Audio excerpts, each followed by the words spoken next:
अस्सलाम वालेकुम। कैसे हैं आप सब लोग? ठीक ठाक, उम्मीद करता हूँ कि सब ठीक ठाक होंगे। आज फिर से मैंने सोचा कि एक वीडियो बना लूँ उन लोगों के नाम जो बग़ैर किसी लालच, बग़ैर किसी चीज़ के आप लोगों के साथ हमेशा खड़े हैं, और वो लोग जो हमेशा आपके साथ खड़े हैं, किसी भी वक्त में कभी भी कोई भी मुश्किल हो वो आपको कभी भी नहीं छोड़ते। हालांकि अगर देखा जाए सिंध के जो हालात हैं उनमें से वो अपनी जान पे खतरे खेलने के बावजूद भी, मतलब उनको हर तरह की धमकियाँ भी मिलती हैं, लेकिन फिर भी बिला किसी वजह के वो आप लोगों के साथ होते हैं हमेशा। कभी भी कोई भी मसला हो, कहीं पे भी किसी के साथ जुल्म हो, या कभी भी किसी के साथ कुछ भी हो, बग़ैर किसी लोभ लालच, बग़ैर किसी तनख्वाह के वो हमेशा आपके साथ होते हैं। और वो हमेशा सिंध के किसी न किसी मसले पे हमेशा सबसे आगे सरफ़हरिस्त होते हैं। वो हैं सोशल वर्कर, जो ना तो सहाफ़ी हैं और ना ही किसी इदारे में काम करते हैं, बल्कि सिर्फ़ और सिर्फ गरीबों की हमदर्दी के लिए, और जो लोगों के साथ नाइंसाफ़ियाँ होती हैं और जो लोगों के साथ जुल्म होते हैं उनकी वजह से पूरा दिन रात कभी भी किसी भी वक्त कोई भी टाइम हो वो अपना काम करते रहते हैं। यानी कि बिला वजह आपके बग़ैर किसी तनख्वाह के, बग़ैर किसी पैसे के, बग़ैर किसी चीज़ के वो आपके हमेशा काम आते रहते हैं।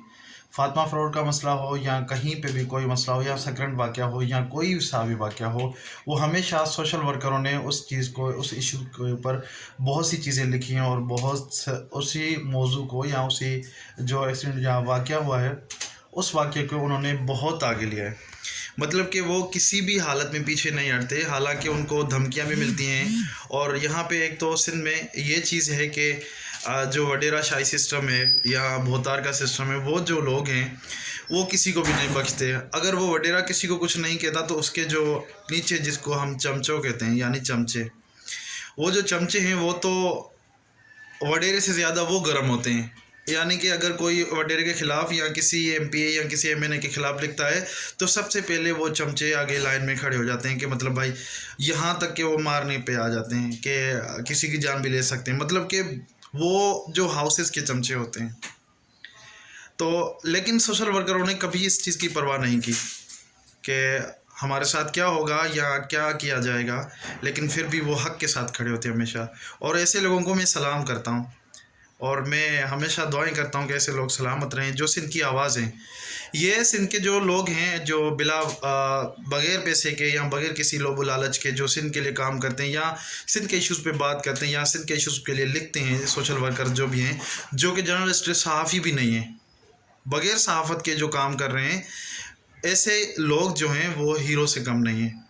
ये एक सिंध के छोटे छोटे हीरो हैं और अनमोल हैं। ये आगे जाकर बहुत आगे जाएंगे, और इंशाल्लाह ये अपनी जारी मेहनत रखें, और मेहनत के साथ साथ लोगों की हमदर्दियाँ इनके साथ हैं।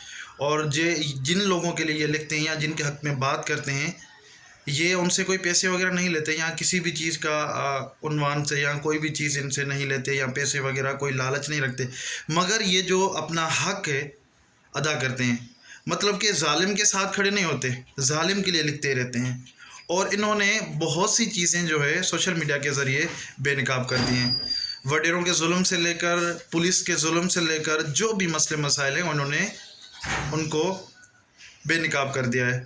अब चाहे मौलवी हजरात हों या मौलाना हों, वो लोग जो मस्जिदों में बच्चों के साथ ज़्यादतियाँ करते हैं या कोई सभी हों, उन सब को मोबाइल और कैमरा से बड़ी एलर्जी है। क्यों एलर्जी है? क्योंकि मोबाइल ने इनके जो राज हैं वो आया किए हैं। यानी मोबाइल इनके लिए सबसे बड़ा दुश्मन है। कैमरा, मौलवी हज़रात जो फतवा देते हैं कैमरा जायज़ नहीं है, ये जायज़ नहीं है, वो जायज़ नहीं है, तो सबसे ज़्यादा जो ख़तरा है उनको इस चीज़ का ख़तरा है कि क्योंकि उनके जो कारनामे ज़ाहिर होते हैं वो इस कैमरा की वजह से होते हैं। लेकिन सोशल वर्कर